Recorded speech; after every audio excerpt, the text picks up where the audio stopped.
Halo semuanya, aku mau bikin video ini untuk kasih awareness buat teman-teman yang mungkin nggak tahu ini sebelumnya, kayak aku nggak tahu ini sebelumnya.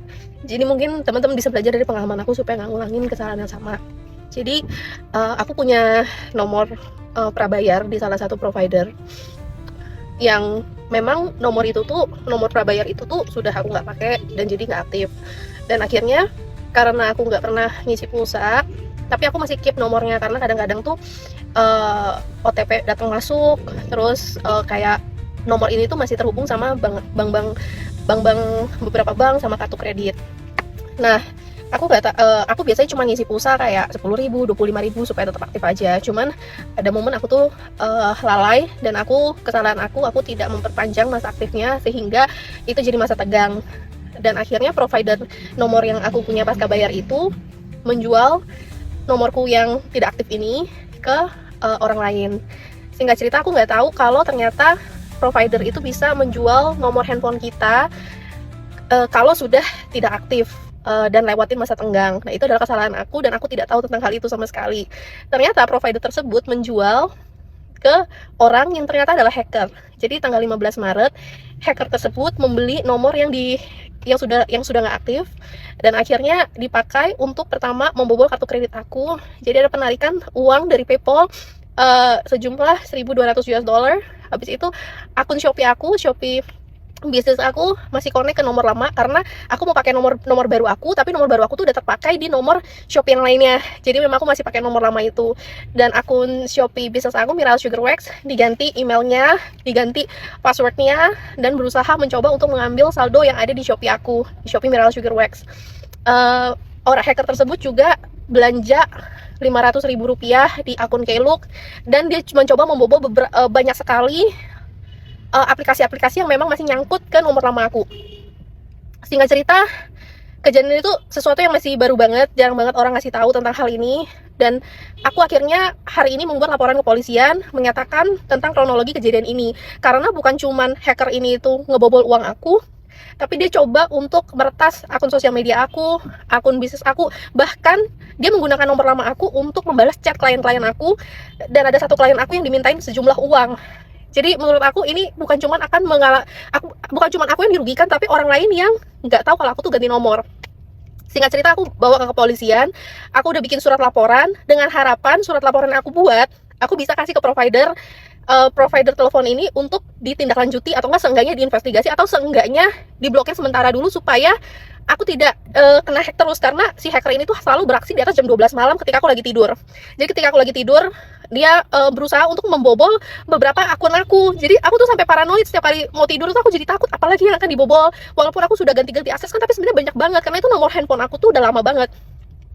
Akhirnya dengan laporan polisi yang ada, aku datang ke provider telepon ke pusatnya untuk bilang kalau ini bukti screenshotnya aku udah print semua, laporan kepolisiannya juga sudah ada, dan aku minta pertolongan sama provider telepon ini untuk boleh gak sementara di freeze dulu dan biar si hacker ini datang ke gerai untuk melakukan pengajuan ulang, karena aku udah ada kasih buktinya semua, screenshotnya semua, dan memang ada juga data kalau aku tuh memang pengguna lama. Jadi sudah ada verifikasinya juga kan, saya udah lampirkan surat keterangan polisi, saya udah lampirkan KTP saya.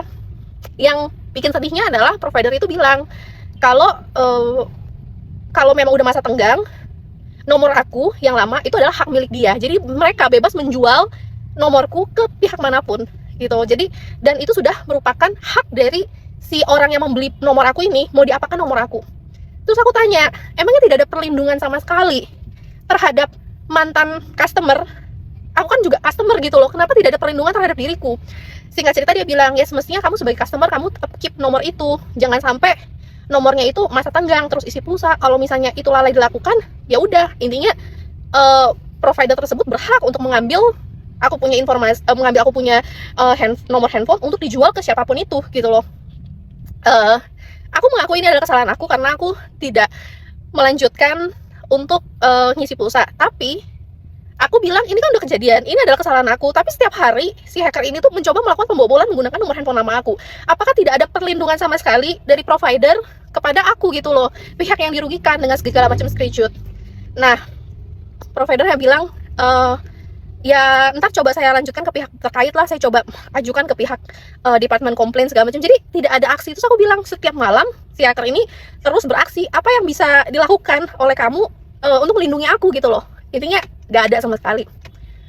Gini, aku nggak mau komplain tentang atau nggak mau seek justice tentang provider yang satu mana, karena udahlah useless lah menurut aku. Cuman yang bikin aku sedih itu cara jawabnya, cara penanganannya. Aku ngerasa kayak nggak ada empatinya sama sekali, dan aku nggak pernah aku juga pembisnis ya, jadi aku nggak pernah setidak mau mendengarkan itu. Jadi malah dari tadi conversationnya aku terus yang disalahin, siapa suruh lu nggak perpanjang, siapa suruh lu nggak isi pulsa. Aku bilang iya, aku salah, aku tahu aku salah, tapi aku butuh perlindungan juga. Karena kalau kamu jual misalnya ke siapapun itu aku nggak masalah, tapi jangan sampai jual informasi aku dan nomor handphone aku ke orang hacker tersebut gitu loh. Sampai aku berpikir, kok bisa hacker itu tuh bisa beli nomor aku gitu loh.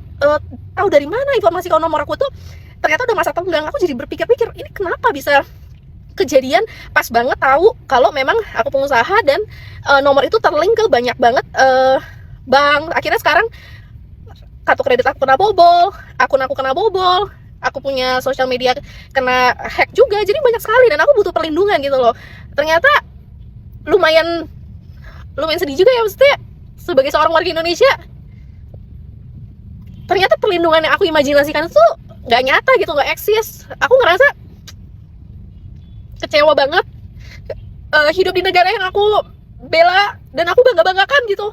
Tapi ternyata untuk sesimpel ada empati terhadap orang yang kena musibah aja, ada empati untuk ya udah seenggaknya cari jalan keluar bersama, itu ternyata nggak ada gitu loh dari perusahaan sebesar itu. Ya intinya dari sharingan aku ini, aku ajak teman-teman jangan ngulangin kesalahan kayak aku. Kalau memang teman-teman tuh punya nomor yang udah hampir nggak aktif tapi masih ke link, ke connect ke akun manapun itu, bukan cuma akun Shopee, Tokopedia, tapi juga akun sesimpel kayak akun trip.com, akun-akun jalan-jalan. Karena sekarang hackernya itu lagi apply pinjol, jadi dia pakai nomor aku, pakai identitas aku untuk apply pay later di akun trip.com gitu. Jadi benar-benar di cross check semuanya. Kalau udah nggak pakai lagi nomor handphonenya, di unlink semuanya ke aplikasi-aplikasi yang kira-kira bisa ada potensi untuk menarikan dana via kartu kredit, atau enggak potensi untuk kayak pinjol-pinjol gitu, atau pay later tolong di unlink semuanya. Tapi kalau memang itu nomor itu ternyata penting buat teman-teman, dan teman-teman nggak tahu kalau itu nomor bisa dijual sama provider, kalau sampai nggak ngisi pulsa, please bikin aja itu jadi pasca bayar, bayar seminimum mungkin. Atau enggak, ada follower aku yang bilang prabayar tuh bisa bayar cuman bayar berapa 100.000 lebih untuk bisa masa aktif 1 tahun. Biarin kejadian aku ini, intinya soal kerugiannya aku ikhlas. Yang bikin aku sedih adalah mungkin lebih kayak ke feeling gitu loh, feeling of tidak berdaya dan tidak dapat perlindungan secara hukum. Tapi it's okay, kerugian aku ikhlas. Mungkin ini terjadi supaya aku bisa sharing ke teman-teman jangan ngulangin kesalahan kayak aku. Gitu aja. Thank you for listening.